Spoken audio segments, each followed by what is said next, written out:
Jika kamu punya santan dan tepung tapioka, dibikin gini aja, hasilnya sangat enak dan lembut. Campurkan semua bahan-bahan yang sudah saya tulis di deskripsi. Dan kita aduk hingga tercampur dengan rata. Setelah itu, kita tambahkan 1200 ml santan kelapa. Santannya kita masukkan secara bertahap. Agar lebih mudah tercampur saat diaduk, tambahin sedikit pasta vanila agar aromanya lebih wangi. Dan aduk hingga tercampur dengan rata. Pastikan gula pasirnya larut ya bun. Jika semua bahan sudah merata, bagi rata adonan menjadi 2 bagian. Ini kita bagi rata, karena sebentar lagi akan kita beri pewarna makanan. Dan tambahkan pewarna ungu di salah satu adonan, dan aduk rata. Dan untuk adonan yang satunya, tambahkan setengah sendok teh pewarna putih yang dilarutkan dengan sedikit air panas. Jika kamu tidak punya pewarna putih, boleh diganti dengan warna lain. Dan aduk hingga tercampur dengan rata. Oles minyak goreng di dalam loyang. Dan masukkan setengah cangkir adonan. Dan kukus selama 5 menit. Masukkan adonan secara bergantian. Dan untuk setiap lapisan dikukus 5 menit. Tapi untuk lapisan terakhir, dikukusnya 25 menit ya bun.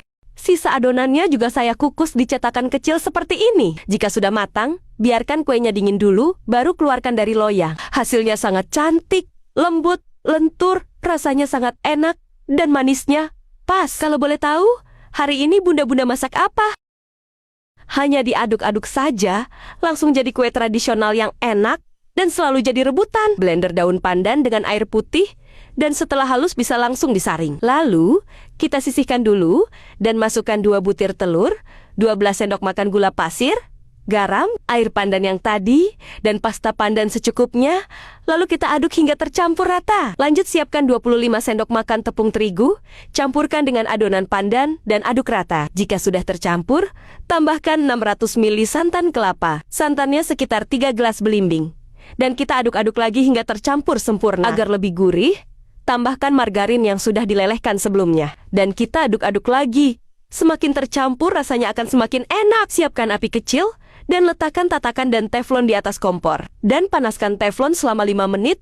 Lalu oleskan margarin di atas teflon. Selanjutnya, tuang adonan dan jangan dituang penuh ya.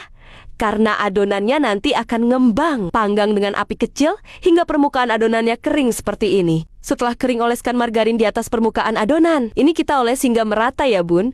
Lalu balik adonan agar matangnya merata. Pastikan dipanggang pakai api kecil aja ya. Dan lanjut panggang hingga adonan berwarna sedikit kecoklatan. Di daerahku kue ini disebut bolu kojo pandan. Di daerah bunda-bunda disebut kue apa? Rasanya sangat enak, lembut, manisnya pas, gurih, dan sangat wangi. Dulu waktu kecil selalu beli kue ini karena memang sangat enak dan gurih. Dan ternyata bikinnya sangat